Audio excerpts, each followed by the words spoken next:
wabarakatuh. Perkenalkan, nama saya Tegar Saputra. Untuk pendahuluan saya akan membacakan sanksi administrasi, yaitu alat kekuasaan yang bersifat hukum publik yang dapat digunakan oleh pemerintah sebagai reaksi atas ketidakpatuhan terhadap kewajiban yang dapat dalam norma hukum administrasi negara. Dalam konteks perpajakan, sanksi administrasi dapat berupa pembayaran kerugian seperti bunga, denda, dan kenaikan.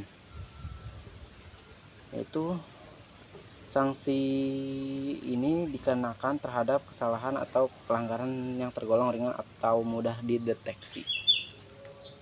Unsur-unsur sanksi administrasi yang pertama ada alat kekuasaan, yang kedua bersifat hukum publik, yang ketiga digunakan oleh pemerintah atas ketidakpatuhan, yang keempat sebagai reaksi atas ketidakpatuhan, yang kelima yaitu terkait dengan norma-norma hukum sanksi administrasi.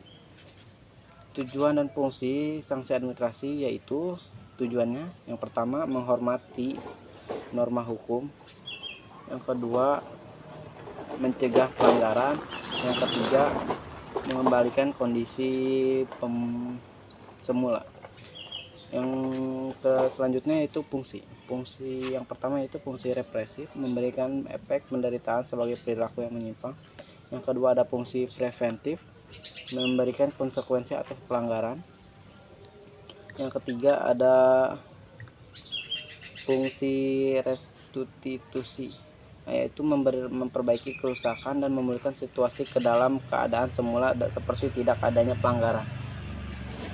Yang selanjutnya itu jenis sanksi administrasi, yaitu yang pertama bunga. Sanksi bunga dikenakan kepada wajib pajak yang terlambat dalam melakukan pembayaran pajak. Yang kedua ada denda. Denda administratif dikenakan atas pelanggaran kewajiban pelaporan pajak dan ketentuan lainnya. Denda ini dapat tujuannya adalah untuk memberikan efek jera dan meningkatkan kepatuhan wajib pajak. Yang ketiga ada kenaikan. Kenaikan adalah sanksi yang dikenakan sebagai akibat dari pelanggaran ketentuan material dalam perpajakan. Mungkin selanjutnya akan dibacakan oleh teman saya. Assalamualaikum warahmatullahi wabarakatuh. Saya Miftahul Jani dari kelompok 7 akan melanjutkan presentasi dari Tegar. Di sini saya akan membahas tentang dasar hukum sanksi administrasi. Yang pertama itu ada Peraturan Menteri Keuangan Nomor 8 PMK 03 2013. Di sini yang pertama ditetapkan pada 2 Januari 2013. Peraturan ini mengatur tata cara pengurangan atau penghapusan sanksi administrasi, serta pembatalan surat ketetapan pajak atau surat tagihan pajak. Yang kedua, dalam peraturan ini Direktur Jenderal Pajak dapat mengurangi atau menghapus sanksi administrasi berupa bunga, denda, dan kenaikan yang dikenakan karena kekhilafan wajib pajak atau bukan kesalahan mereka. Yang kedua, ada surat edaran pajak SE 13 PJ 33 1998. Diterbitkan pada 8 Juli 1998, surat edaran ini memberikan penegasan mengenai tata cara pengurangan atau penghapusan sanksi administrasi dan pembatalan ketetapan pajak.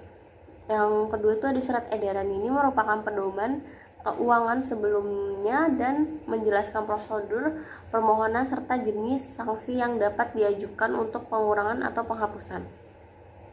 Selanjutnya di sini saya akan menjelaskan tentang pengajuan permohonan secara tertulis. Itu ada format, isi permohonan, dan pengajuan. Dokumen-dokumen yang diperlukan itu ada surat permohonan, bukti pendukung, surat kuasa, dan identitas pemohon. Terus tata cara penanganan permohonan merujuk pada pasal 5 ayat 6 PMK 2013. Yang pertama itu ada sebanyak 1 kali permohonan hanya dapat diajukan untuk 1 SKP atau STP.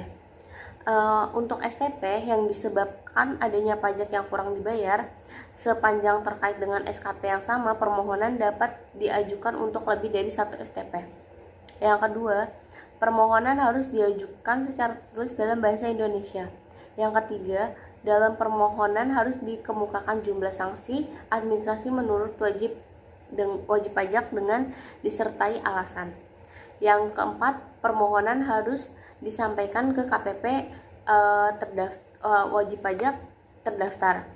Yang kelima itu ada surat permohonan ditandatangani oleh wajib pajak.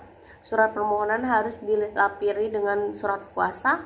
Dalam hal surat permohonan ditandatangani oleh wajib pajak. Selanjutnya di sini ada kriteria pengajuan permohonan, pengurangan, pembatalan, dan penghapusan sanksi administrasi. Yang pertama itu ada alasan yang jelas dan meyakinkan. Wajib pajak harus menyampaikan alasan yang tegas dan terperinci mengenai mengapa sanksi administrasi dikenakan dianggap tidak tepat. Alasan ini harus didukung oleh bukti-bukti yang relevan dan memperkuat argumen. Yang kedua itu ada ketentuan tidak mengajukan keberatan. Permohonan penghapusan sanksi administrasi hanya dapat diajukan jika sanksi tersebut belum diajukan keberatan. Jika wajib pajak telah mengajukan keberatan atas sanksi tersebut, maka permohonan untuk penghapusan dan mengurangi sanksi tidak dapat diterima. Sekian penjelasan dari saya, selanjutnya akan dijelaskan oleh Nurul. Terima kasih. Kesimpulan dari proses penting kepatuhan pajak. Pengaruh pengetahuan dan pemahaman pajak. Tingkat pemahaman wajib pajak yang tinggi akan membuat mereka memilih berperilaku patuh dalam melaksanakan kewajiban perpajakannya. Kepatuhan formal dan material. Yang ke-1, kepatuhan formal.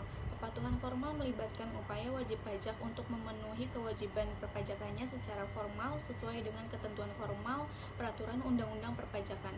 Yang kedua, kepatuhan material. Kepatuhan material melibatkan upaya substantif wajib pajak untuk mematuhi semua ketentuan material undang-undang perpajakan. Faktor-faktor yang mempengaruhi kepatuhan pajak yaitu politik dan sosial. Faktor politik seperti sistem perpajakan dan psikologi, sosial seperti mental dan attitude mempengaruhi kepatuhan pajak. Yang kedua ada pelayanan dan sosialisasi. Kualitas pelayanan perpajakan termasuk kemudahan dalam proses perpajakan, kejelasan aturan, dan efisiensi penanganan pengaduan mempengaruhi kepatuhan. Peran penegakan hukum dan sanksi. Penegakan hukum, efektivitas penegakan hukum dan penerapan sanksi terhadap pelanggar pajak memainkan peran penting dalam meningkatkan kepatuhan. Ancaman sanksi yang jelas dan konsisten dapat menjadi dorongan bagi wajib pajak untuk mematuhi aturan perpajakan. Persepsi dan kualitas layanan. Persepsi tentang penggunaan dana pajak, keyakinan bahwa dana pajak digunakan secara efektif dan transparan untuk kepentingan publik juga mempengaruhi kepatuhan perpajakannya. Sekian video dari kelompok kami, kurang lebihnya mohon maaf. Wassalamualaikum warahmatullahi wabarakatuh.